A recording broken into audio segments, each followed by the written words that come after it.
Hi all, എല്ലാവർക്കും ക്രിസ്പിയസി ഹസൽ P വൈക്യൂവിലേക്ക് സ്വാഗതം. നമ്മളിന്ന് നോക്കാൻ പോകുന്നത് new SCERT basic science standard 6-ലെ 4ാമത്തെ പാഠമാണ്. 3 ചാപ്റ്റേഴ്സ് ഓൾറെഡി നമ്മൾ നോക്കിക്കഴിഞ്ഞിട്ടുണ്ട്. കാണാത്തവർ കയറി കണ്ട് നോക്കുക, പ്ലേലിസ്റ്റ് കൊടുത്തിരിക്കുക. 4ാമത്തെ ചാപ്റ്റർ പൂക്കാം കായ്ക്കാം. നല്ല ഒരു ചാപ്റ്ററാണ്. നമുക്ക് എക്സാമിനൊക്കെ കൺഫ്യൂസ് ചെയ്ത് ക്വസ്റ്റ്യൻസ് ചോദിക്കാൻ പറ്റുന്ന നല്ലൊരു ചാപ്റ്ററാണ്. അപ്പം നിങ്ങൾ ശ്രദ്ധിച്ച് കേട്ടിരിക്കുക. വീഡിയോ തീരുന്നിടം വരെയും കാണുകയായിരുന്നു. മറ്റെന്തെങ്കിലും ജോലികൾ ചെയ്ത് കാണുന്നവരാണെങ്കിൽ അതൊക്കെ ഒന്ന് നിർത്തി വെച്ചിട്ട് ക്ലാസ് ശ്രദ്ധിച്ചൊന്ന് നന്നായിട്ട് കേട്ട് ഷോർട്ട് നോട്ട്സ് എഴുതി പോവുക. അത് കഴിഞ്ഞ് നിങ്ങൾ PDF ഒരു റൗണ്ടും കൂടെ വായിക്കുമ്പോഴത്തേക്കും സെറ്റാകും. അല്ലാതെ നമ്മൾ കേട്ടുപോയി കഴിഞ്ഞാൽ ചിലപ്പം കൺഫ്യൂഷൻ ഉണ്ടാകാൻ ചാൻസ് ഉണ്ട്. ഓക്കെ, അപ്പോൾ നമുക്ക് പടത്തിലേക്ക് പോകാം. പൂക്കാം കായ്ക്കാം. ഓക്കെ, പൂക്കളുടെ ഭാഗങ്ങളെക്കുറിച്ചാണ് ആദ്യമേ പറഞ്ഞിരിക്കുന്നത്. Parts of the flowers. Okay, എന്തൊക്കെയാണ്? പൂഞ്ഞെട്ട് അഥവാ പെഡിസൽ, പൂവിനെ തണ്ടുമായി ബന്ധിപ്പിക്കുന്ന ഭാഗമാണ് പൂഞ്ഞെട്ടെന്ന് പറയുന്നത്, പെഡിസൽ. പുഷ്പാസനം അഥവാ തലാമസ്, പൂവിൻ്റെ മറ്റ് ഭാഗങ്ങൾക്ക് ഇരിപ്പിടം ഒരുക്കുന്നു. പൂവായിരിക്കുന്ന ആ ഭാഗത്തിനെയാണ് നമ്മൾ തലാമസ് എന്ന് പറയുന്നത്. ഓക്കെ, പുഷ്പാസനം എന്ന് പറയുന്നത്. ഇനി വിതളപ്പുടം. എന്താണ് വിതളപ്പുടം അഥവാ കാലിക്സ് എന്ന് പറയുന്നത്? വിതളങ്ങൾ ചേർന്ന് രൂപപ്പെട്ടത്. പൂമൊട്ടിനെ പൊതിഞ്ഞ് സംരക്ഷിക്കുന്നു. പൂമൊട്ടിനെ പൊതിഞ്ഞ് സംരക്ഷിക്കുന്ന പാർട്ടിനെയാണ് നമ്മൾ എന്ത് പറയുന്നത്? വിതളപ്പുടം എന്ന് പറയുന്നത്. അത് കഴിഞ്ഞ് വരുന്നതാണ് ദളപുടം അഥവാ കൊറോള എന്ന് പറയുന്നത്. എന്താണ്? പൂവിൻ്റെ ഇതളുകളുണ്ടല്ലോ, അതാണ് ദളപുടം എന്ന് പറയുന്നത്. ദളങ്ങൾ ചേർന്ന് രൂപപ്പെട്ടത്, പൂവിന് ഭംഗിയും ആകർഷണവും നൽകുന്നു. അതാണ് ദളപുടം എന്ന് പറയുന്നത്. എന്താണ്? പൂഞ്ഞെട്ടെന്ന് പറഞ്ഞാൽ പൂവിനെ തണ്ടുമായിട്ട് ബന്ധിപ്പിക്കുന്ന ആ ഭാഗത്തിനെയാണ് നമ്മൾ പൂഞ്ഞെട്ടെന്ന് പറയുന്നത്. തണ്ട് പോലിരിക്കുന്ന ആ ഭാഗം. ഓക്കെ, തണ്ടുമായിട്ട് ബന്ധിപ്പിക്കുന്ന ആ ഭാഗത്തിനെയാണ് നമ്മൾ പൂഞ്ഞെട്ടെന്ന് പറയുന്നത്. പുഷ്പാസനം എന്ന് പറഞ്ഞാൽ പൂവിൻ്റെ മറ്റു ഭാഗങ്ങൾക്ക് ഇരിപ്പിടമൊരുക്കുന്ന ഭാഗമാണ് പുഷ്പാസനം എന്ന് പറയുന്നതിനോടൊപ്പം നിങ്ങൾ ആ പിക്ചറും കൂടെ ഒന്ന് നോക്കിക്കൊള്ളുക. ഓക്കെ, ഇനി വിതളപുടം എന്ന് പറഞ്ഞാൽ എന്താണ്? വിതളങ്ങൾ ചേർന്ന് രൂപപ്പെട്ടത്, പൂമൊട്ടിനെ പൊതിഞ്ഞ് സംരക്ഷിക്കുന്നതാണ് വിതളപുടം എന്ന് പറയുന്നത്. കൊറോള അഥവാ ദളപുടം എന്താണ്? പൂവിൻ്റെ ഇതളുകളാണ് ദളപുടം എന്ന് പറയുന്നത്. ഇനി കേസരപുടവും ജനിപുടവും ഇമ്പോർട്ടൻ്റ് പാർട്ടാണ്. എന്താണ് കേസരപുടം അഥവാ ആൻഡ്രോസിയം? ആൻഡ്രോസിയം എന്ന് പറഞ്ഞാൽ എന്താണ്? കേസരങ്ങൾ ചേർന്ന് രൂപപ്പെട്ടതാണ്. പൂവിൻ്റെ ആൺ പ്രത്യുൽപാദന ഭാഗമാണ് കേസരപുടം. പൂവിൻ്റെ ആൺ പ്രത്യുൽപാദന ഭാഗമാണ് കേസരപുടം അഥവാ ആൻഡ്രോസിയം എന്ന് പറയുന്നത്. ഇനി ജനിപുടം അഥവാ ഗൈനോസിയം. എന്താണ്? പൂവിൻ്റെ പെൺ പ്രത്യുൽപാദന അവയവമാണ് ജനിപുടം അഥവാ ഗൈനോസിയം എന്ന് പറയുന്നത്. ഗൈനക്കോളജി എന്നൊക്കെ പറയുന്നത് സ്ത്രീകളുമായിട്ട് ബന്ധപ്പെട്ടതാണ് അല്ലേ. അപ്പം ജനിപുടം അഥവാ ഗൈനോസിയം എന്ന് പറയുന്നത് പൂവിൻ്റെ പെൺ പ്രത്യുൽപാദന അവയവമാണ്. ആൻഡ്രോസിയം കേസരപുടം എന്ന് പറയുന്നത് എന്താണ്? ആൺ പ്രത്യുൽപാദന അവയവമാണ്. അപ്പോൾ എന്തൊക്കെ നമ്മൾ പറഞ്ഞു? പൂഞ്ഞെട്ട് അഥവാ പെഡിസൽ പറഞ്ഞു. പൂവിനെ തണ്ടുമായിട്ട് ബന്ധിപ്പിക്കുന്നതാണ് പെഡിസൽ അഥവാ പൂഞ്ഞെട്ട്. പുഷ്പാസനം, പൂവിൻ്റെ മറ്റു ഭാഗങ്ങൾക്ക് ഇരിപ്പിടം ഒരുക്കുന്നതാണ് പുഷ്പാസനം. ഇരിപ്പിടം ഒരുക്കുന്നത് തലാമസ്. ഇരിപ്പിടം ഒരുക്കുന്നത് തലാമസ്. വിതളപുടം എന്താണ്? വിതളങ്ങൾ ചേർന്ന് രൂപപ്പെട്ടത്, പൂമൊട്ടിനെ പൊതിഞ്ഞ് സംരക്ഷിക്കുന്നതാണ് വിതളപുടം. ദളപുടം എന്ന് പറഞ്ഞാൽ പൂവിൻ്റെ ഇതളാണ്. ആൺ പ്രത്യുൽപാദന അവയവമാണ് ആൻഡ്രോസിയം അഥവാ കേസരപുടം. പെൺ പ്രത്യുൽപാദന അവയവമാണ് ജനിപുടം അഥവാ ഗൈനോസിയം. ഓക്കെ, രണ്ട് വട്ടം നിങ്ങളൊന്ന് വായിച്ചിട്ട് ജസ്റ്റ് ഒന്ന് ഷോർട്ട് നോട്ട് എഴുതി വെച്ചിരുന്നാൽ മതി, സെറ്റായിക്കോളും. ഇനി പൂർണ്ണപുഷ്പം. എന്താണ് പൂർണ്ണപുഷ്പം? കംപ്ലീറ്റ് ഫ്ലവർ എന്ന് പറയുന്നത്. വിതളപുടം, ദളപുടം, കേസരപുടം, ജനിപുടം എന്നീ 4 ഭാഗങ്ങളാണ് ഒരു പൂവിൽ പ്രധാനമായും കാണുന്നത്. ഈ 4 ഭാഗങ്ങളുള്ള പൂവിനെ എന്തെന്ന് പറയുന്നു? പൂർണ്ണപുഷ്പം എന്ന് പറയുന്നു. ഈ 4 ഭാഗങ്ങളുണ്ടെങ്കിൽ അതിനെ പൂർണ്ണപുഷ്പം എന്ന് പറയും. ഏതൊക്കെയാണ് 4 ഭാഗങ്ങൾ? വിതളപുടം, ദളപുടം, കേസരപുടം, ജനിപുടം. ഓക്കെ, പൂവിനെ സപ്പോർട്ട് ചെയ്ത് നിർത്തുന്ന ആ ഭാഗം വിതളപുടം അഥവാ എന്താണ്? കാലിക്സ് പൂവിനെ ആസനമൊരുക്കുന്ന വിതളപുടം. ഇനി ദളപുടം, പൂവിൻ്റെ ഇതളുകൾ. കേസരപുടവും ജനിപുടവും ആൺ പ്രത്യുൽപാദന അവയവവും പെൺ പ്രത്യുൽപാദന അവയവവും. ഇത് 4 ചേർന്ന് കഴിഞ്ഞാൽ എന്തായി? കംപ്ലീറ്റ് ഫ്ലവറായി, പൂർണ്ണപുഷ്പമായി. വിതളപുടം, ദളപുടം, കേസരപുടം, ജനിപുടം, ഇത് ഇത്രയും ചേരുന്നതാണ് പൂർണ്ണപുഷ്പം എന്ന് പറയുന്നത്. ഓക്കെ അല്ലേ? ഇനി താഴോട്ട് നോക്കിയേ. പൂക്കാത്ത സസ്യങ്ങൾ എന്താണ്? പൂക്കുന്ന സസ്യങ്ങൾ മാത്രമല്ല, പൂക്കാത്ത സസ്യങ്ങളുമുണ്ട്. അതിന് എക്സാമ്പിൾ എന്തൊക്കെയാണ്? പൈൻ, സൈക്കസ്, പന്നൽ. പൈൻ, സൈക്കസ്, പന്നൽ എന്നിവ എന്താണ്? പൂക്കാത്ത സസ്യങ്ങളാണ്. ഇവ കൂടാതെ പായലുകൾ പോലുള്ള ചെറുസസ്യങ്ങളും പുഷ്പിക്കാറില്ല. അപ്പം പായലുകൾ പോലുള്ള ചെറുസസ്യങ്ങൾ പുഷ്പിക്കാറില്ല. അതുപോലെ തന്നെ പൈൻ, സൈക്കസ്, പന്നൽ അഥവാ ഫേൺസ് പോലുള്ള സസ്യങ്ങളും പൂക്കാറില്ല. നീലക്കുറിഞ്ഞിയെക്കുറിച്ച് പറഞ്ഞിരിക്കുന്നത്. എന്താണ് നീലക്കുറിഞ്ഞിയുടെ സയൻറ്റിഫിക് നെയിം? സ്ട്രോബിലാന്തസ് കുന്തിയാന. എന്താണ്? സ്ട്രോബിലാന്തസ് കുന്തിയാന. നീലപ്പൂക്കൾ കൊണ്ട് പശ്ചിമഘട്ട മലനിരകളെ മനോഹരമാക്കുന്ന ഒരു കുറ്റിച്ചെടിയാണ് നീലക്കുറിഞ്ഞി. സമുദ്രനിരപ്പിൽ നിന്നും 1200 മീറ്റർ ഉയരത്തിലുള്ള പുൽമേടുകളിലും ചോലവനങ്ങളിലുമാണ് ഇവ വളരുന്നത്. ഇമ്പോർട്ടൻറ്റ് സ്റ്റേറ്റ്മെൻ്റ് ആണ്, നോട്ട് ചെയ്ത് വെച്ചേക്കുക. എന്താണ്? സമുദ്രനിരപ്പിൽ നിന്നും 1200 മീറ്റർ ഉയരമുള്ള പുൽമേടുകളിലും ചോലവനങ്ങളിലുമാണ് നീലക്കുറിഞ്ഞി കാണപ്പെടുന്നത്.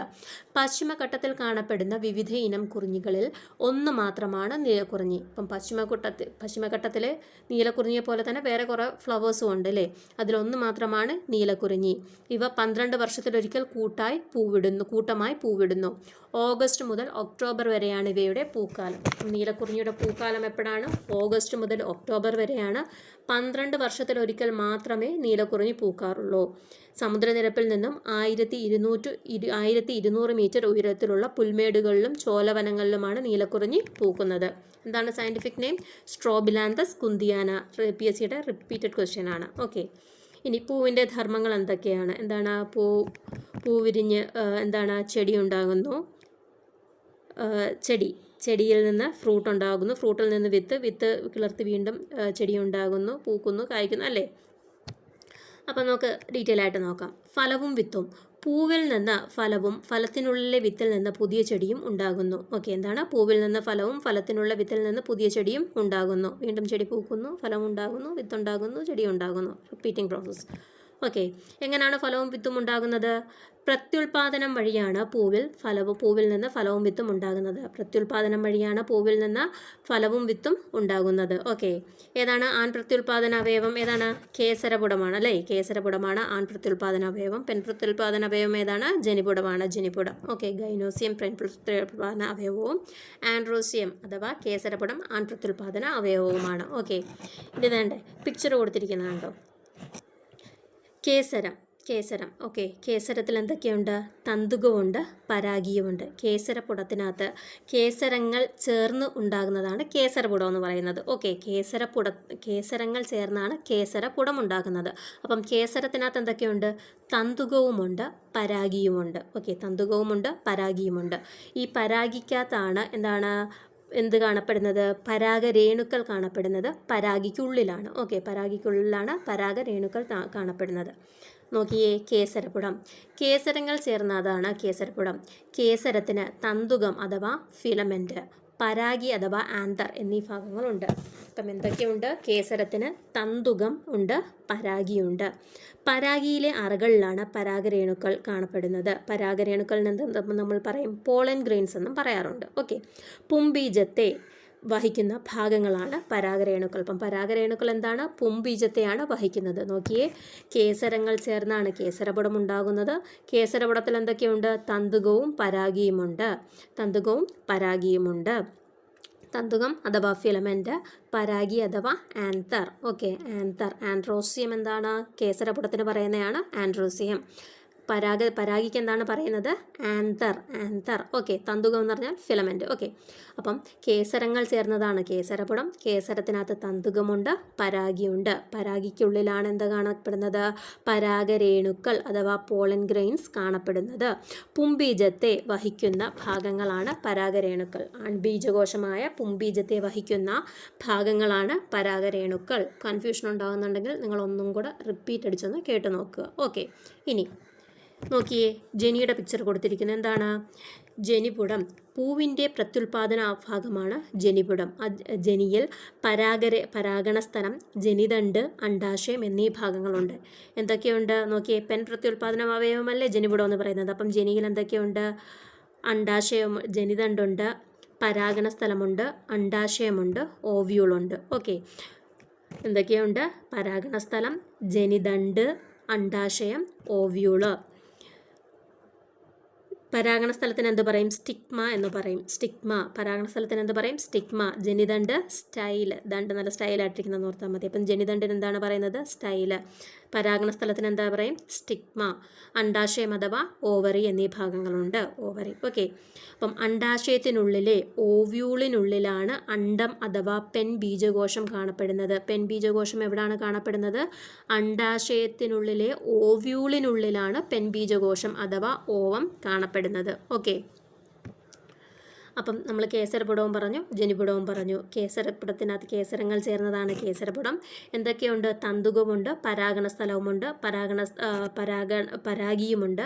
പരാഗിക്കുള്ളിലെ അറയ്ക്കകത്താണ് എന്താണ്? പരാഗരേണുക്കൾ, പോളൻ ഗ്രെയിൻസ് കാണപ്പെടുന്നത്. ഇനി ജനിക്കകത്ത് എന്തൊക്കെയുണ്ട്? പരാഗണ സ്ഥലമുണ്ട് അഥവാ സ്റ്റിഗ്മ. ജനിദണ്ഡുണ്ട്. എന്താണ് ജനിദണ്ഡ്? സ്റ്റൈൽ. ജനിദണ്ഡുണ്ട്. അണ്ഡാശയമുണ്ട്. അണ്ഡാശയത്തിലെ ഓവ്യൂളിനുള്ളിൽ എന്തുണ്ട്? ഓവമുണ്ട്. എന്തുണ്ട്? പെൺബീജകോശം ഉണ്ട്. ക്ലിയർ അല്ലേ? ഏതൊക്കെ ഭാഗങ്ങൾ ചേർന്നതാണ് കേസരം? ഏതൊക്കെ ഭാഗങ്ങൾ ചേർന്നതാണ് കേസരം? ഓർത്തു നോക്കിയേ, ഏതൊക്കെയാണ്? തന്തുകവും പരാഗിയും ചേർന്നതാണ് കേസരം. തന്തുകവും പരാഗിയും ചേർന്നതാണ് കേസരം. പരാഗരേണുക്കൾ എവിടെയാണ് കാണപ്പെടുന്നത്? പരാഗിക്കുള്ളിലാണ് പരാഗരേണുക്കൾ കാണപ്പെടുന്നത്, പോളൻ ഗ്രെയിൻസ് കാണപ്പെടുന്നത്. ജനിയുടെ ഭാഗങ്ങൾ ഏതെല്ലാമാണ്? ഓർത്തു നോക്കി, ഏതൊക്കെയാണ് ജനിയുടെ ഭാഗങ്ങൾ? പരാഗണ സ്ഥലം അഥവാ സ്റ്റിഗ്മ, ജനിദണ്ഡ് അഥവാ സ്റ്റൈല്, പിന്നെ അണ്ഡാശയം ഓവറി, ഓവറിക്കകത്ത് ഓവ്യൂളിനകത്ത് എന്തുണ്ട്? ഓവമുണ്ട്. ഓക്കെ, ഇതൊക്കെയാണ് ജനിയുടെ ഭാഗങ്ങൾ. പെൺബീജം കാണപ്പെടുന്ന എവിടെയാണ്? ഓവ്യൂളിനുള്ളിലെ ഓവറിക്കകത്താണ് പെൺബീജകോശം കാണപ്പെടുന്നത്. ക്ലിയർ ആയില്ലേ? ഇനി അടുത്തത് നോക്കിയേ. ഒരു പൂവിൽ ഒന്നിലധികം അണ്ഡാശയങ്ങൾ ഉണ്ടാകാറുണ്ട് കേട്ടോ. ഒരു പൂവിൽ ഒന്നിലധികം അണ്ഡാശയങ്ങൾ ഉണ്ടാകാറുണ്ട്. അത്തരത്തിലുള്ള പൂക്കൾക്ക് ഉദാഹരണം ഏതാണ്? ചെമ്പകപ്പൂവ്, താമരപ്പൂവ്, സീതപ്പഴപ്പൂവ്, അരണമരപ്പൂവ്. ഒന്നിലധികം അണ്ഡാശയങ്ങൾ കാണപ്പെടുന്ന പൂക്കൾ ഏതൊക്കെയാണ്? ചെമ്പകപ്പൂവ്, താമരപ്പൂവ്, സീതപ്പൂവ്, അരണമരപ്പൂവ്. ഓക്കെ, ഇനി പൂക്കളിൽ ആണും പെണ്ണും. പൂക്കളിലും എന്തുണ്ട്? ആണുമുണ്ട്, പെണ്ണുമുണ്ട്. ഓക്കെ, എന്താണ്? കേസരപുടവും ജനിപുടവും ഒരേ പൂവിൽ കാണപ്പെടുന്നു. അങ്ങനെയുള്ള പൂക്കൾക്ക് എന്താണ് പറയപ്പെടുന്നത്? കേസരപുടവും ജനിപുടവും ഒരേ പൂവിൽ കാണപ്പെടുന്ന സസ്യങ്ങൾക്ക് എന്താണ് പറയപ്പെടുന്നത്? ദ്വിലിംഗ പുഷ്പം അഥവാ ബൈസെക്ഷൽ ഫ്ലവേഴ്സ് എന്നാണ് പറയപ്പെടുന്നത്. കേസരപുടവും ജനിപുടവും ഒരേ പൂവിൽ തന്നെ കാണപ്പെടുന്നു. എക്സാമ്പിൾ ഏതൊക്കെയാണ്? വെണ്ട, ചെമ്പരത്തിയൊക്കെ ഇതിന് എക്സാമ്പിളാണ്. ഓക്കെ, എന്താണ്? ശ്രദ്ധിച്ച് കേൾക്കണേ. കേസരപുടവും ജനിപുടവും ഒരേ പൂവിൽ തന്നെ കാണപ്പെടുന്ന സസ്യങ്ങൾക്ക് പറയുന്നതാണ് ബൈസെക്ഷൽ ഫ്ലവേഴ്സ് എന്ന് പറയും. രണ്ടും ഒന്നിൽ കാണപ്പെടുന്നു, ബൈസെക്ഷൽ ആണ്. ആൺപൂവും പെൺപൂവും ഒന്നിനകത്ത് തന്നെ കാണപ്പെടുന്നു, അതിനെയാണ് എന്തെന്ന് പറയുന്നത്? ബൈസെക്ഷൽ ഫ്ലവേഴ്സ് എന്ന് പറയുന്നത്, ദ്വിലിംഗ പുഷ്പങ്ങളെന്ന് പറയപ്പെടുന്നത്. ഓക്കെ, ഇനി കേസരപുടവും ജനിപുടവും പ്രത്യേകം കാണപ്പെടും. അതായത് എയ്തർ കേസരപുടം, ഒന്നിൽ കേസരപുടം കാണപ്പെടും അല്ലെങ്കിൽ ജനിപുടം കാണപ്പെടും. പൂവിനകത്ത് എയ്തർ കേസരപുടം ഓർ ജനിപുടം ഏതെങ്കിലും ഒന്നേ കാണപ്പെടത്തുള്ളൂ. അങ്ങനെയുള്ള പൂക്കൾക്കാണ് എന്തെന്ന് പറയുന്നത്? ഏകലിംഗ പുഷ്പം, യൂണിസെക്ഷൽ ഫ്ലവേഴ്സ് എന്ന് പറയുന്നത്. ഓക്കെ, എന്താണ് പറയുന്നത്? യൂണിസെക്ഷൽ ഫ്ലവേഴ്സ് എന്ന് പറയുന്നത്. അതിന് എക്സാമ്പിളാണ് പാവൽ, പടവലം, മത്തനൊക്കെ. ഏതെങ്കിലും ഒന്നേ കാണത്തുള്ളൂ. നോക്കിയേ, മത്തൻ്റെ പൂക്കളൊക്കെ ഉണ്ടോ? ഒന്നി ആൺപൂവ് കാണും, അല്ലെങ്കിൽ കേസരപുടം കാണും, അല്ലെങ്കിൽ ജനിപുടം കാണും. ഏതെങ്കിലും ഒന്ന് മാത്രമേ കാണത്തുള്ളൂ. അതിനെയാണ് എന്തെന്ന് പറയുന്നത്? ഏകലിംഗ പുഷ്പം എന്ന് പറയുന്നത്, യൂണിസെക്ഷൽ ഫ്ലവർ എന്ന് പറയുന്നത്. വെണ്ടയ്ക്കകത്താണെങ്കിലോ രണ്ടും കാണും. അപ്പോൾ അതിനെന്തെന്ന് പറയും? ദ്വിലിംഗ പുഷ്പം അഥവാ ബൈസെക്ഷൽ ഫ്ലവേഴ്സ് എന്ന് പറയും. മനസ്സിലായോ? ഓക്കെ, നോക്കിയേ, ഏകലിംഗ പുഷ്പങ്ങളും ദ്വിലിംഗ പുഷ്പങ്ങളും. കേസരപുടം, ജനിപുടം ഇവയിൽ ഏതെങ്കിലും ഒന്ന് മാത്രം കാണപ്പെടുന്ന പൂക്കളാണ് ഏകലിംഗ പുഷ്പങ്ങൾ അഥവാ യൂണിസെക്ഷൽ ഫ്ലവേഴ്സ്. എക്സാമ്പിൾ എന്താണ്? മത്തൻ. ഇനി ഒരു പൂവിൽ തന്നെ കേസരപുടവും ജനിപുടവും കാണപ്പെടുന്നവയാണ് ദ്വിലിംഗ പുഷ്പങ്ങൾ അഥവാ ബൈസെക്ഷൽ ഫ്ലവേഴ്സ്. എക്സാമ്പിൾ എന്താണ്? വെണ്ട. ഓക്കെ, ഇവിടെ എക്സാമ്പിൾ കുറച്ച് ക്ലാസിഫൈ ചെയ്യാൻ പറഞ്ഞിട്ടുണ്ട്. അപ്പം ഏകലിംഗ പുഷ്പത്തിന് എക്സാമ്പിൾ നമുക്ക് എന്തൊക്കെ പറയാം? പാവൽ, മത്തൻ പറയാം, പാവൽ പറയാം, പടവലം പറയാം. ഇതൊക്കെ എന്താണ്? ഏകലിംഗ പുഷ്പങ്ങളാണ്. ഏതർ ഓഫ് ദ വൺ കാണത്തുള്ളൂ. ഏതാണ്? ജനിപുടവോ കേസരപുടം ഏതെങ്കിലും ഒന്നേ കാണത്തുള്ളൂ ഒരു പൂവിനകത്ത്. അതിനാണ് ഏകലിംഗ പുഷ്പം എന്ന് പറയുന്നത്. മത്തൻ, പാവൽ, പടവലമൊക്കെ ഏകലിംഗ പുഷ്പത്തിന് ഉദാഹരണമാണ്. ദ്വിലിംഗ പുഷ്പമാണെങ്കിലോ ചെമ്പരത്തി, വെണ്ടയൊക്കെ എന്താണ്? ദ്വിലിംഗ പുഷ്പമാണ്. രണ്ടുപേരും കാണും, കേസരപുടവും കാണും, ജനിപുടവും സെയിം പൂവിനകത്ത് തന്നെ കാണും. അതാണ് ദ്വിലിംഗ പുഷ്പം. ഓക്കെ അല്ലേ? ശ്രദ്ധിച്ച് കേൾക്കണം, വേറെ ആക്ടിവിറ്റീസിനൊന്നും പോകരുത്. ഇത് ശ്രദ്ധിച്ച് തന്നെ കേട്ടിരിക്കണം, എന്നാലേ മനസ്സിലാവത്തുള്ളൂ, ഇല്ലെങ്കിൽ കൺഫ്യൂഷൻ ഉണ്ടാകും കേട്ടോ. ഇനി അടുത്തത് ഏകലിംഗ സസ്യങ്ങളും ദ്വിലിംഗ സസ്യങ്ങളെയും കുറിച്ച് പറയുകയാണ്. അപ്പം പൂവിനകത്ത് ആണും പെണ്ണും നമ്മൾ പറഞ്ഞല്ലേ, അതുപോലെ തന്നെ ചെടികളിനകത്തുമുണ്ട് ആണും പെണ്ണും. ഏകലിംഗ സസ്യങ്ങളുമുണ്ട്, ദ്വിലിംഗ സസ്യങ്ങളുമുണ്ട്. ഓക്കെ, ഏകലിംഗ സസ്യങ്ങൾ അഥവാ dioecious plant. Okay, dioecious plant. ആ വാക്ക് അങ്ങോട്ടും ഇങ്ങോട്ടും തെറ്റിപ്പോവരുത്. ഏകലിംഗത്തിന് ഡയേഷ്യസ് എന്നും ദ്വിലിംഗത്തിന് മോണോഷ്യസ് എന്നാണ് പറയുന്നത്. കാരണം എന്താണെന്ന് നമുക്ക് നോക്കാം. ഓക്കെ, ആൺപൂക്കളും പെൺപൂക്കളും വെവ്വേറെ സസ്യങ്ങളിലാണ് കാണുന്നതെങ്കിൽ അത്തരം സസ്യങ്ങളെ ഏകലിംഗ സസ്യങ്ങൾ ഡയേഷ്യസ് പ്ലാന്റ് എന്ന് പറയുന്നു. ഓക്കെ, എന്താണ് ആൺപൂക്കളും പെൺപൂക്കളും ഒരു ഒരു ചെടിക്കകത്ത് തന്നെ ആൺപൂക്കൾ, ഇപ്പം ഒരു മരം എടുത്തു കഴിഞ്ഞാൽ, ഇപ്പോൾ എക്സാമ്പിൾ നമുക്ക് പപ്പായ എടുക്കാം. പപ്പായ എടുത്തു കഴിഞ്ഞാൽ ആൺപൂക്കളും പെൺപൂക്കളും ഈ സെയിം പപ്പായ ട്രീക്കകത്ത് കാണത്തില്ല. ഒന്നീ ആൺപൂവ് കാണും, അല്ലെങ്കിൽ പെൺപൂവ് കാണും, ഏതെങ്കിലും ഒന്നേ കാണത്തുള്ളൂ. അത്തരം സസ്യങ്ങളെയാണ് ഏകലിംഗ സസ്യങ്ങൾ അഥവാ ഡയേഷ്യസ് പ്ലാന്റ് എന്ന് പറയുന്നത്. ഓക്കെ, നോക്കിയേ, ആൺപൂക്കളും പെൺപൂക്കളും വെവ്വേറെ സസ്യങ്ങളിലാണ് കാണുന്നതെങ്കിൽ അത്തരം സസ്യങ്ങളെ ഏകലിംഗ സസ്യങ്ങൾ എന്ന് പറയുന്നു. ഇനി ഏകലിംഗ സസ്യങ്ങൾക്ക് ഉദാഹരണങ്ങളാണ് ഈന്തപ്പന, കുടംപുളി, ജാതി, പപ്പായ എന്നിവ. എക്സാമ്പിൾ നോക്കി വെച്ചേക്കുക. എന്തൊക്കെയാണ്? ഈന്തപ്പന, കുടംപുളി, ജാതി, പപ്പായ എന്നിവ. ഓക്കെ, അപ്പോൾ അതെന്താണ്? ഏകലിംഗ സസ്യം. either ആൺപൂക്കൾ അല്ലെങ്കിൽ പെൺപൂക്കൾ ഏതെങ്കിലും ഒന്നേ കാണത്തുള്ളതാണ് ഏകലിംഗ സസ്യങ്ങൾ എന്ന് പറയുന്നത്. ഇനി ദ്വിലിംഗ സസ്യങ്ങൾ എന്താണ്? ഒരു സസ്യത്തിൽ തന്നെ ആൺപൂക്കളും പെൺപൂക്കളും കാണപ്പെടുന്ന സസ്യങ്ങളാണ് ദ്വിലിംഗ സസ്യങ്ങൾ. മൊണോഷ്യസ് പ്ലാന്റ്, മൊണോഷ്യസ് ഒന്നിനകത്ത് തന്നെ രണ്ടും കാണും, അതാണ് മൊണോഷ്യസ് അഥവാ ദ്വിലിംഗ സസ്യങ്ങൾ. രണ്ടും ഒന്നിനകത്ത് കാണപ്പെടുന്നതിനെയാണ് മൊണോഷ്യസ് എന്ന് പറയുന്നത്. ഓക്കെ, ആൺപൂക്കളും പെൺപൂക്കളും സെയിം പ്ലാന്റിൽ തന്നെ കാണും. എക്സാമ്പിൾ എന്താണ്? വെള്ളരി, മത്തൻ, കുമ്പളം, പടവലം, തെങ്ങ് തുടങ്ങിയവ ദ്വിലിംഗ സസ്യങ്ങളാണ്. വെള്ളരി, മത്തൻ, കുമ്പളം, പടവളം, തെങ്ങ് തുടങ്ങിയവ എന്താണ്? ദ്വിലിംഗ സസ്യങ്ങളാണ്. ദ്വിലിംഗ സസ്യങ്ങൾക്ക് ഡയേഷ്യസ് എന്ന് ഓർത്ത് വയ്ക്കരുത്. ദ്വിലിംഗം എന്ന് പറഞ്ഞാൽ രണ്ടും ഒന്നിനകത്ത് ഒന്നായി കാണപ്പെടുന്നു. മൊണോഷ്യസ് പ്ലാന്റ് ആണ്, ഒന്നായിട്ട് കാണാം. മോണോ എന്ന് പറഞ്ഞാൽ ഒന്നായിട്ട് കാണപ്പെടുന്നു എന്നാണ് കേട്ടോ. മോണോ ഒന്നല്ലേ മോണോ എന്ന് പറഞ്ഞാൽ. അപ്പം രണ്ടും ഒന്നിൽ കാണപ്പെടുന്നതാണെങ്കിൽ മൊണോഷ്യസ് പ്ലാന്റ്. രണ്ടായിട്ട് വെവ്വേറെ സസ്യങ്ങളിലാണ് പൂവും പെൺപൂവും കാണപ്പെടുന്നതെങ്കിൽ അതിന് ഡയേഷ്യസ് പ്ലാന്റ് എന്ന് പറയപ്പെടുന്നു. ഓക്കെ അല്ലേ? ഇനി ഇത് പഠിക്കുമ്പോഴത്തേക്കും നേരത്തെ പഠിച്ച പൂവിൻ്റെ കാര്യം ഓർത്തുകൊണ്ടിരിക്കരുത്. അങ്ങനെ ഓർത്ത് കഴിഞ്ഞാൽ കൺഫ്യൂഷനാവും. ഓക്കെ, നേരത്തെ പറഞ്ഞ എന്തുവാണ്? ബൈസെക്ഷൽ ഫ്ലവേഴ്സും യൂണിസെക്ഷൽ ഫ്ലവേഴ്സുമാണ് പറഞ്ഞത്. ഓക്കെ, അതെന്താണ്? കേസരപുടവും ജനിപുടവും ഒരു ഫ്ലവറിനകത്ത് തന്നെ ഉണ്ടെങ്കിൽ അതിനെ ബൈസെക്ഷൽ എന്നും, കേസരപുടവോ ജനിപുടവോ ഏതെങ്കിലും ഒന്നേ കാണുന്നുള്ളെങ്കിൽ അതിന് യൂണിസെക്ഷൽ എന്നും പറഞ്ഞു. ഇവിടെ എന്താ പറഞ്ഞത്? രണ്ടും, അതായത് ആൺപൂവും പെൺപൂവും ഒരു സസ്യത്തിൽ തന്നെ ഉണ്ടെങ്കിൽ, ഒരു പ്ലാന്റിൽ തന്നെ ഉണ്ടെങ്കിൽ, പപ്പായ പ്ലാന്റിനെ ഓർക്കുക, ആൺപൂവും പെൺപൂവും ഒന്നിനകത്തുണ്ടെങ്കിൽ മൊണോഷ്യസ് എന്നും, ഇനി രണ്ടിനകത്താണെങ്കിൽ പപ്പായ പ്ലാന്റ് ഏതാണ്? ഡയേഷ്യസ് പ്ലാന്റ്സും എന്നാണ് പറയപ്പെടുന്നത്. ഏകലിംഗ സസ്യങ്ങളും ദ്വിലിംഗ സസ്യങ്ങളും. ഓക്കെ, ഏകലിംഗ സസ്യങ്ങളും ദ്വിലിംഗ സസ്യങ്ങളും. ഏകലിംഗം ഡയേഷ്യസ് ആണ്, ദ്വിലിംഗം മൊണേഷ്യസ് ആണ്. മാറിപ്പോകാതെ നോക്കി നോട്ട് ചെയ്ത് വെച്ച് റിവൈസ് ചെയ്ത് തന്നെ പഠിക്കുക. ഓക്കെ, അടുത്തത് പൂക്കളിലെ പ്രത്യുൽപാദന അവയവങ്ങളെക്കുറിച്ചും അവയുടെ ധർമ്മങ്ങളെക്കുറിച്ചും എല്ലാം ചർച്ച ചെയ്തല്ലോ. പൂവിൽ നിന്ന് വിത്തുണ്ടാകണമെങ്കിൽ പുംബീജവും അണ്ടവും യോജിക്കണ്ടേ? യോജിക്കണം അല്ലേ? അപ്പം ഈ ആക്ടിവിറ്റീസൊക്കെ നടക്കുന്നതിന് എന്താണ് പറയുന്നത്? പരാഗണം അഥവാ പോളിനേഷൻ എന്നാണ് പറയുന്നത്. പരാഗിയിൽ നിന്ന് പരാഗണ രേണുക്കൾ പരാഗണ സ്ഥലത്ത് പതിക്കുന്നതിനെയാണ് എന്ത് പറയുന്നത്? പരാഗണം അഥവാ പോളിനേഷൻ എന്ന് പറയപ്പെടുന്നത്. പരാഗിയിൽ നിന്ന് പരാഗണ രേണുക്കൾ പരാഗണ സ്ഥലത്ത് പതിക്കുന്നതിനെയാണ് പോളിനേഷൻ എന്ന് പറയപ്പെടുന്നത്. ഇനി പിക്ചർ കൊടുത്തിട്ടുണ്ട്. എന്താണ്? കിളി വന്ന് തേൻ കുടിക്കുന്നതും ബട്ടർഫ്ലൈ വന്ന് തേൻ കുടിച്ചുകൊണ്ട് പോകുന്നതൊക്കെ കൊടുത്തിരിക്കുന്നു. അപ്പം ഈ പൂക്കളിൽ നിന്ന് തേൻ കുടിക്കുന്നത് കൊണ്ട് പൂക്കൾക്ക് എന്താണ് പ്രയോജനം? പരാഗരേണുക്കൾ ഇതിൻ്റെയൊക്കെ കാലിലും ചുണ്ടിലുമൊക്കെ പറ്റി ഇവ വേറെ ചെടികൾ പോയിരിക്കുമ്പോഴത്തേക്കും എന്ത് നടക്കും? പരാഗണം നടക്കും അല്ലേ? പരാഗരേണുകൾ പറ്റി പിടിച്ച് പരാഗണം നടക്കും. ഓക്കെ, അപ്പോൾ അതാണ് പൂവിനുള്ള ചെടിക്കുള്ള ഉപകാരം എന്ന് പറയപ്പെടുന്നത്. ഓക്കെ, ഇനി ഞങ്ങളിൽ പരാഗണം നടക്കാൻ ജലം ആവശ്യമാണ്. ആര് പറയാണ്? കുരുമുളക് പറയുവാണ്. ഞങ്ങളിൽ പരാഗണം നടക്കാൻ ജലം ആവശ്യമാണ്. നെല്ല് പറയുന്നു കാറ്റ് വഴിയാണ് ഞങ്ങളിൽ പരാഗണം നടക്കുന്നതെന്ന്. അപ്പം പ്രാണികളും പക്ഷികളും മാത്രമല്ല, ജലവും കാറ്റും എല്ലാം എന്താണ്? പരാഗണത്തിന് സഹായിക്കുന്നുണ്ട്.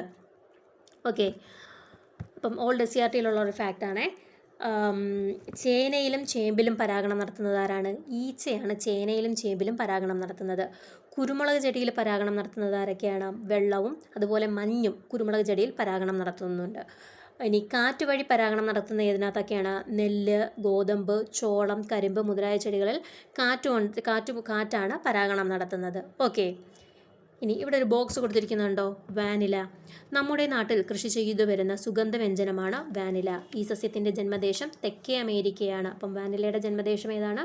തെക്കേ അമേരിക്ക. റിപ്പീറ്റഡ് ക്വസ്റ്റ്യൻ ആണ്. വാനിലയിൽ പരാഗണം നടത്തുന്നത് ഒരിനം തേനീച്ചയാണ്. എന്താണ്? ഒരിനം തേനീച്ചയാണ് വാനിലയിൽ പരാഗണം നടത്തുന്നത്. മെലിപ്പോണ എന്നാണ് തേനീച്ചയുടെ പേര് കേട്ടോ. Old CRT ഫാക്റ്റാണ് മെലിപ്പോണ.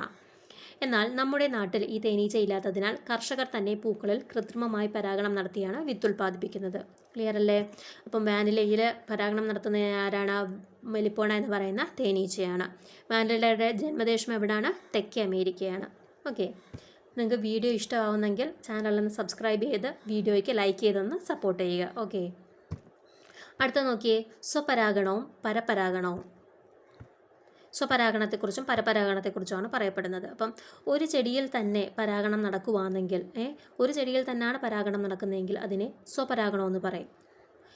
ഒരു ചെടിയിലെ പൂക്കൾ തമ്മിലോ അല്ലെങ്കിൽ ഒരു പൂവിൽ തന്നെയാണ് പരാഗണം നടക്കുന്നതെങ്കിൽ അതിനെ എന്തെന്ന് പറയും? നമ്മൾ സ്വപരാഗണം എന്ന് പറയും.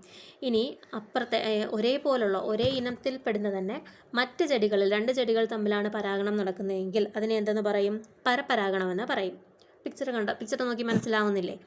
കണ്ടോ? ഒരു പൂവിൽ തന്നെ നടക്കുന്നതിനെയാണെങ്കിലോ അല്ലെങ്കിൽ സെയിം ചെടിയിലെ 2 പൂക്കൾ തമ്മിൽ നടക്കുന്നതിനെയാണെങ്കിലോ എന്തെന്ന് പറയും? നമ്മൾ സ്വപരാഗണമെന്ന് പറയും. ഇനി അതല്ല, ഒരേ ഇനത്തിൽപ്പെട്ട 2 ചെടികൾ തമ്മിലാണ് നടക്കുന്നതെങ്കിൽ അതിനെ പരപരാഗണമെന്നും പറയും. ചിത്രം 1 എന്താണ്? പരാഗരേണുക്കൾ അതേ പൂവിൽ പതിക്കുന്നു. ചിത്രം 2 പരാഗരേണുക്കൾ മറ്റൊരു പൂവിൽ പതിക്കുന്നു. ചിത്രം 3 എന്താണ്? പരാഗരേണുക്കൾ ഒരു ചെടിയിൽ നിന്ന് മറ്റൊരു ചെടിയിലോട്ടാണ് പതിക്കുന്നത്. മനസ്സിലായോ? Self pollination and cross pollination, സ്വപരാഗണവും പരപരാഗണവും. ഒരു പൂവിലെ പരാഗരേണുക്കൾ അതേ പൂവിൻ്റെ പരാഗണ സ്ഥലത്തോ അതേ ചെടിയിലെ മറ്റൊരു പൂവിൻ്റെ പരാഗണ സ്ഥലത്തോ പതിക്കുന്നതാണ് സ്വപരാഗണം അഥവാ സെൽഫ് പോളിനേഷൻ. ഒരു പൂവിൽ നിന്ന് പരാഗരേണുക്കൾ അതേ വർഗത്തിൽപ്പെട്ട മറ്റൊരു ചെടിയിലെ പൂവിൻ്റെ പരാഗണ സ്ഥലത്ത് പതിക്കുന്നത് എന്താണ്? പരപരാഗണം അഥവാ ക്രോസ് പോളിനേഷൻ.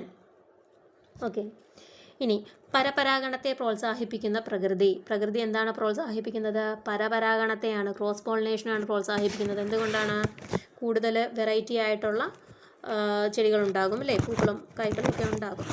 നോക്കിയേ, സസ്യങ്ങളിൽ മെച്ചപ്പെട്ടതും വൈവിധ്യവുമാർന്നതുമായ ഇനങ്ങൾ ഉണ്ടാകുന്നതിന് പ്രകൃതി തന്നെ സ്വപരാഗണത്തെ തടഞ്ഞ് പരപരാഗണത്തെ പ്രോത്സാഹിപ്പിക്കാറുണ്ട്. ചില സസ്യങ്ങളിലെ പൂക്കളിൽ ആൺ പെൺ ലിംഗാവയവങ്ങൾ വ്യത്യസ്ത സമയത്താണ് പാകമാകുന്നത്. ഉദാഹരണത്തിന് എന്താണ്? ആൺലിംഗാവയവങ്ങളും പെൺലിംഗാവയവങ്ങളും എന്താണ്? വ്യത്യസ്ത സമയത്ത് പാകമാകത്തുള്ളൂ. എന്തിനു വേണ്ടിയിട്ടാണ്? പരപരാഗണത്തിന് വേണ്ടിയിട്ടാണ്, സ്വപരാഗണം നടക്കാതിരിക്കാൻ വേണ്ടിയിട്ട്. ഓക്കെ, ഉദാഹരണത്തിന് സൂര്യകാന്തിയിൽ കേസരം പൂർണ്ണ വളർച്ച എത്തിയതിനു ശേഷമാണ് ജനിപുടത്തിൻ്റെ വളർച്ച പൂർണ്ണമാകുന്നത്. കേസരം പൂർണ്ണ വളർച്ച എത്തിയതിനു ശേഷം മാത്രമേ ജനിപുടത്തിൻ്റെ വളർച്ച പൂർണ്ണമാകത്തുള്ളൂ. അവക്കാഡോയിൽ ജനിപുടത്തിൻ്റെയും കേസരത്തിൻ്റെയും വളർച്ച പൂർത്തിയാകുന്നത് വ്യത്യസ്ത സമയങ്ങളിലാണ്. മേന്തോന്നിയിൽ സ്വപരാഗണം തടയുന്നതിനായി കേസരവും ജനിപുടവും 2 ദിശയിൽ കാണപ്പെടുന്നു. അപ്പം സൂര്യകാന്തിയിലും അവക്കാഡോയിലുമാണെങ്കിൽ ഒന്ന് വളർച്ച എത്തിക്കഴിഞ്ഞിട്ടേ മറ്റേത് വളർച്ച എത്തത്തുള്ളൂ. മേന്തോന്നിയിലാണെങ്കിൽ എങ്ങനെയാണ്? കേസരപുടവും ജനിപുടവും 2 ദിശയിലേക്ക് പോകുന്നു സ്വപരാഗണം തടയാൻ വേണ്ടിയിട്ട്. മനസ്സിലായല്ലോ? ഇനി പരാഗണത്തിന് ശേഷം എന്ത് സംഭവിക്കുന്നു? നോക്കിയേ, പരാഗണത്തിന് ശേഷം ബീജസങ്കലനം അഥവാ ഫെർട്ടിലൈസേഷൻ സംഭവിക്കുന്നു. പരാഗണത്തിന് ശേഷം പരാഗരേണു ജനിതണ്ടിലൂടെ അണ്ഡാശയത്തിലേക്ക് ഒരു നാളിയായി വളരുന്നു. അപ്പം പരാഗണത്തിന് ശേഷം പരാഗരേണു ജനിതണ്ടിലൂടെ അണ്ഡാശയത്തിലേക്ക് ഒരു നാളിയായിട്ട്, ഒരു ട്യൂബായിട്ട് വളരുന്നു. ഈ നാളിയിലൂടെ പുംബീജം അണ്ഡാശയത്തിലെത്തി അണ്ഡവുമായി കൂടിച്ചേരുന്നു. പുംബീജം അണ്ഡാശയത്തിലെത്തി അണ്ഡവുമായി കൂടിച്ചേരുന്നു. ഓക്കെ, പുംബീജം അണ്ഡവുമായി ചേർന്ന് സിക്താണ്ഡമാകുന്ന പ്രക്രിയയാണ് ബീജസങ്കലനം.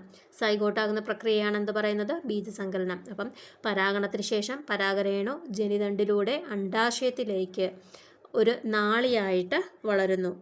ഓക്കെ, നാളിയായിട്ട് വളർന്നിട്ട് ഈ നാളിയിലൂടെ പുംബീജം എന്തു ചെയ്യും? പുംബീജം എങ്ങോട്ട് പോകും? അണ്ഡാശയത്തിലെത്തിയിട്ട് അണ്ഡവുമായി കൂടിച്ചേർന്ന് സിക്താണ്ഡം അഥവാ സൈഗോട്ട് ഉണ്ടാകും. ഈ പ്രക്രിയയാണ് എന്ത് പറയുന്നത്? ബീജസങ്കലനം എന്ന് പറയപ്പെടുന്നത്. ഓക്കെ, ഉണ്ട്. പരാഗണത്തിന് ശേഷം പരാഗരേണുവിന് എന്തു സംഭവിക്കുന്നു? ജനിതണ്ടിലൂടെ അണ്ഡാശയത്തിലേക്ക് എത്തുന്നു. പരാഗണരേണുവിലൂടെ പുംബീജം അണ്ഡാശയത്തിൽ എത്തുന്നത് എങ്ങനെയാണ്? ഒരു നാളിയായിട്ട് വളർന്നിട്ടാണ് അണ്ഡാശയത്തിലേക്ക് എത്തുന്നത് അല്ലേ? ഒരു ട്യൂബ് പോലെ വളർന്നാണ് പുംബീജം അണ്ഡാശയത്തിൽ എത്തുന്നത്. എത്തിയിട്ട് എന്ത് ചെയ്യും? അണ്ഡവുമായി കൂടിച്ചേരും. അതിനെയാണ് എന്തെന്ന് പറയുന്നത്? അണ്ഡവുമായി കൂടിച്ചേരുന്നതിനാണ് സിക്താണ്ഡം ഉണ്ടാകുന്നതെന്ന് പറയുന്നത്, സൈഗോട്ട് ഉണ്ടാകുന്നതെന്ന് പറയുന്നത്. എന്നിട്ട് എന്താണ് ബീജസങ്കലനം? ഇത് സിക്താണ്ഡമാകുന്ന ആ പ്രക്രിയയാണ് നമ്മൾ ബീജസങ്കലനം എന്ന് പറയുന്നത്. ഓക്കെ, ബീജസങ്കലനം നടന്ന അണ്ഡം ഏത് പേരിലാണ് അറിയപ്പെടുന്നത്? സൈഗോട്ട് എന്ന പേരിലാണ് അറിയപ്പെടുന്നത്. ഇനി ബീജസങ്കലനത്തിന് ശേഷം തക്കാളിയിൽ ഉണ്ടാകുന്ന മാറ്റങ്ങളാണ് ചിത്രത്തിൽ കാണുന്നത്. ചിത്രം കൊടുത്തിട്ടുണ്ട് അല്ലേ? ബീജസങ്കലന ശേഷം തക്കാളി ഉണ്ടായി കഴിയുമ്പോഴത്തേക്കും അതിനെന്ത് സംഭവിക്കുന്നു എന്നുള്ളത് അല്ലേ? ദളങ്ങൾ കൊഴിഞ്ഞു പോകുന്നു. അണ്ടാശയമാണ് എന്തായിട്ട് മാറുന്നത്? ഫലമായിട്ട്, ഫ്രൂട്ടായിട്ട് മാറുന്നത് എന്താണ്? അണ്ടാശയമാണ്. ഓക്കെ, ഇനി ബീജസങ്കലനത്തിന് ശേഷം സിക്താണ്ഡം ഭ്രൂണമായും ഓവ്യൂൾ വിത്തായും അണ്ടാശയം ഫലമായും മാറുന്നു. ബീജസങ്കലനത്തിന് ശേഷം എന്താകുന്നു? സിക്താണ്ഡം എന്താകുന്നു? ഭ്രൂണമാകുന്നു, സൈഗോട്ടാകുന്നു. ഓവ്യൂൾ എന്താകുന്നു? ഓവ്യൂളാണ് വിത്താകുന്നത്. ഓവ്യൂൾ എന്താകുന്നു? വിത്താകുന്നു. അണ്ടാശയം എന്താകുന്നു? ഫലമായി മാറുന്നു.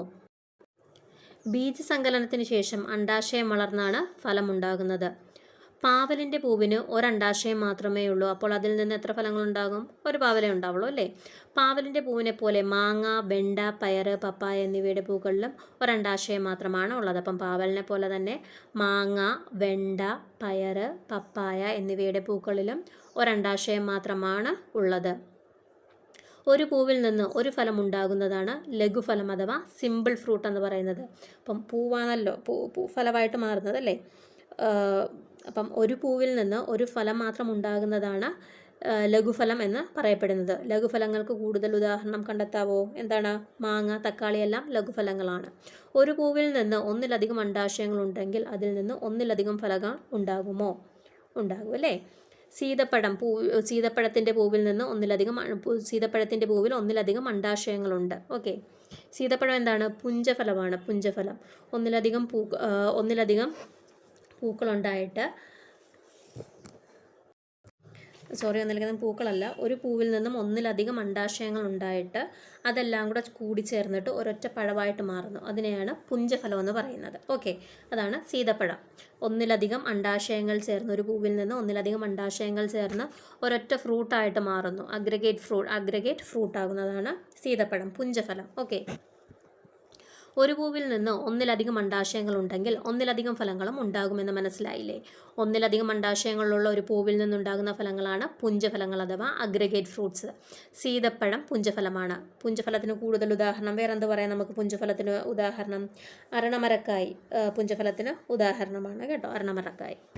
അപ്പം നമ്മൾ എന്തൊക്കെ പറഞ്ഞു? ലഘുഫലവും പറഞ്ഞു, പുഞ്ചഫലവും പറഞ്ഞു. ലഘുഫലം എന്താണ്? ഒരണ്ടാശയത്തിൽ നിന്ന് ഒരു ഫലം മാത്രം ഉണ്ടാവുകയാണെങ്കിൽ അതിനെന്താന്ന് പറയും? നമ്മൾ ലഘുഫലം എന്ന് പറയും. മാങ്ങയും തക്കാളിയും ഒക്കെ ലഘുഫലത്തിന് ഉദാഹരണമാണ്. ഓക്കെ, ഒരു പൂ, ഒരു ഫലം, ഒരണ്ടാശയം, ഒരു ഫ്രൂട്ട്, അതാണ് ലഘുഫലം. ഇനി ഒരു പൂ, ഒന്നിലധികം അണ്ടാശയം പക്ഷേ അഗ്രഗേറ്റായിട്ട് അതൊരു ഒന്നിലധികം അണ്ടാശയം, ഒന്നിലധികം ഫ്രൂട്ട് അഗ്രഗേറ്റായിട്ട് ഒരു ഫ്രൂട്ടായിട്ട് മാറുന്നു. അതിനെയാണ് നമ്മൾ പുഞ്ചഫലം എന്ന് പറയുന്നത്, അഗ്രഗേറ്റ് ഫ്രൂട്ട് എന്ന് പറയുന്നത്. ഇനി വിത്തില്ലാ ഫലങ്ങൾ. ബീജസങ്കലനം നടക്കാതെ ചില സന്ദർഭങ്ങളിൽ അണ്ടാശയം ഫലമായി മാറാറുണ്ട്. ഇത്തരം ഫലങ്ങളിൽ വിത്തുണ്ടാവുകയില്ല. ബീജസങ്കലനം നടക്കാതെ ചില സന്ദർഭങ്ങളിൽ അണ്ടാശയം എന്തായിട്ട് മാറുന്നു? ഫലമായിട്ട് മാറുന്നു. ഇത്തരം ഫലങ്ങളിൽ വിത്തുണ്ടാവുകയില്ല. പാർത്തനോകാർപ്പി എന്നാണ് ഈ പ്രതിഭാസം അറിയപ്പെടുന്നത്. വിത്തില്ലാതെ ഫലമുണ്ടാകുന്നതിനെ എന്താണ് അറിയപ്പെടുന്നത്? പാർത്തനോകാർപ്പി എന്നാണ് അറിയപ്പെടുന്നത്. വിത്തില്ലാ ഫലങ്ങൾ പ്രകൃതിദത്തമായി ഉണ്ടാകാറുണ്ട്. കൃത്രിമമായി അവയെ ഉണ്ടാക്കാറുമുണ്ട്. വാഴപ്പഴം, കൈതച്ചക്ക എന്നിവ ഇത്തരം പ്രകൃതിദത്ത ഫലങ്ങളാണ്. ഓക്കെ, മുന്തിരി, തക്കാളി, തണ്ണിമത്തൻ എന്നിവയുടെ വിത്തില്ലാത്ത ഇനങ്ങൾ കൃത്രിമമായി നാം വികസിപ്പിച്ചിട്ടുണ്ട്. ഇനി പൂങ്കുലകൾ ഫലമുണ്ടാകുന്നത് നിങ്ങൾ നിരീക്ഷിച്ചിട്ടുണ്ടോ? ഉണ്ടോ? വാഴക്കുലയും മാങ്ങയൊക്കെ കൊടുത്തിരിക്കുന്നു. മാവിൻ്റെ പൂങ്കുലയിലെ ഓരോ പൂവും ഓരോ മാങ്ങയായി മാറുന്നത് ശ്രദ്ധിച്ചിട്ടുണ്ടോ? വാഴയുടെ പൂങ്കുലയിലും ഓരോ പൂവും ഫലമായി മാറുന്നു. എല്ലാം ഓരോ പഴമായിട്ട് മാറും അല്ലേ? അപ്പം മാവ്, വാഴ എന്നിവയുടെ പൂങ്കുലകളിൽ ഉണ്ടാകുന്ന ഫലങ്ങൾ വേറിട്ടാണ് കാണപ്പെടുന്നത്. എന്നാൽ പ്ലാവിൻ്റെ പൂങ്കുലയിൽ ഉണ്ടാകുന്ന ഫലങ്ങളെല്ലാം കൂടിച്ചേർന്ന് ഒറ്റ ഫലമായിട്ടാണ് കാണപ്പെടുന്നത് അല്ലേ? പ്ലാവിൻ്റെ പൂങ്കുലയിൽ ഉണ്ടാകുന്ന ഫലങ്ങളെല്ലാം കൂടി ചേർന്നിട്ട് ഒറ്റ ഫലമായിട്ട് മാറുന്നു.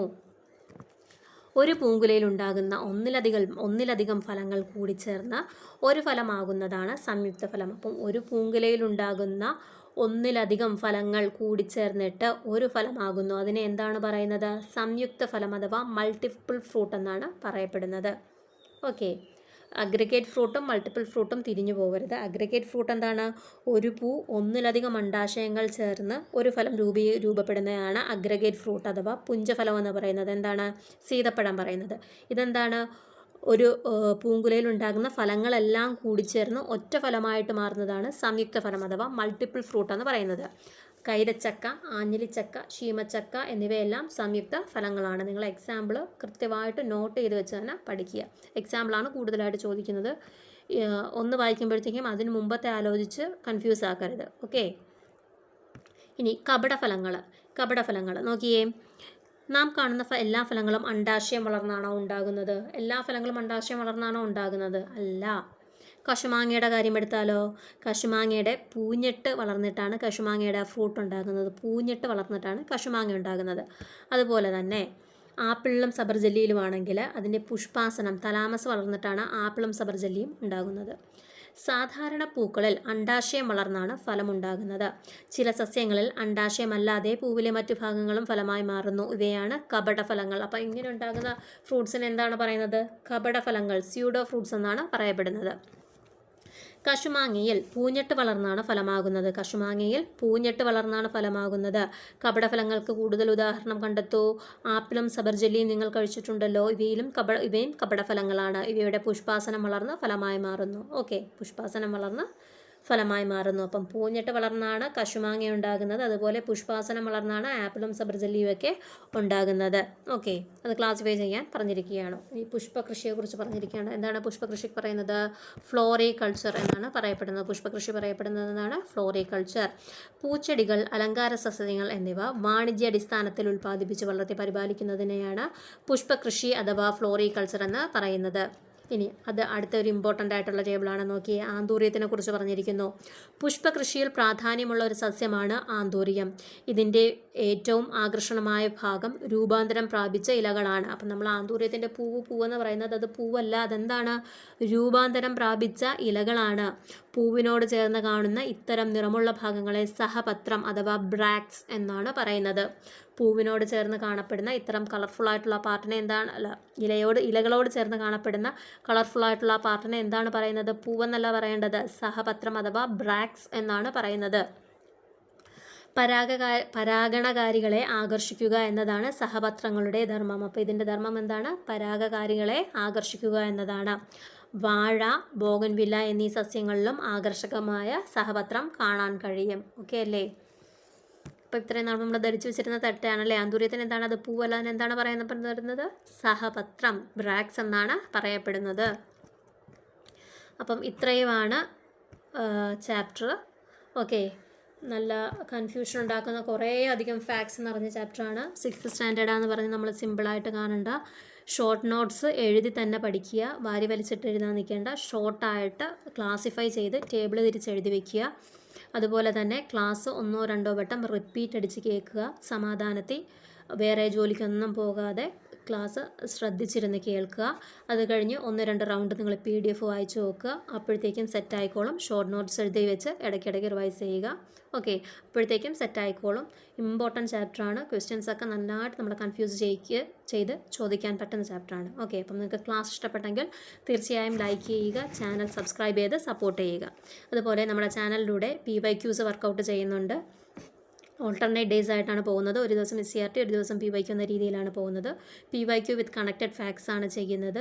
സ്പെഷ്യൽ എക്സാംസ്, ടെക്നിക്കൽ എക്സാംസ് ഉൾപ്പെടെയുള്ള ക്വസ്റ്റ്യൻ പേപ്പറുകളും ചെയ്തു പോകുന്നുണ്ട്. അതിൽ നമുക്ക് ജനറൽ PSCക്ക് ആവശ്യമായിട്ടുള്ള ക്വസ്റ്റ്യൻസ് തിരഞ്ഞെടുത്ത് കണക്റ്റഡ് ഫാക്ട്സ് അടക്കമാണ് പറഞ്ഞു പോകുന്നത്. കണ്ടിട്ടില്ലാത്തവർ തീർച്ചയായും കയറി കണ്ടു നോക്കുക, നിങ്ങൾക്ക് നഷ്ടമാവില്ല. ഓക്കെ, അപ്പം സപ്പോർട്ട് പ്രതീക്ഷിക്കുന്നു. നല്ലൊരു ക്ലാസ്സുമായിട്ട് നാളെ വീണ്ടും കാണാം. Thank you all.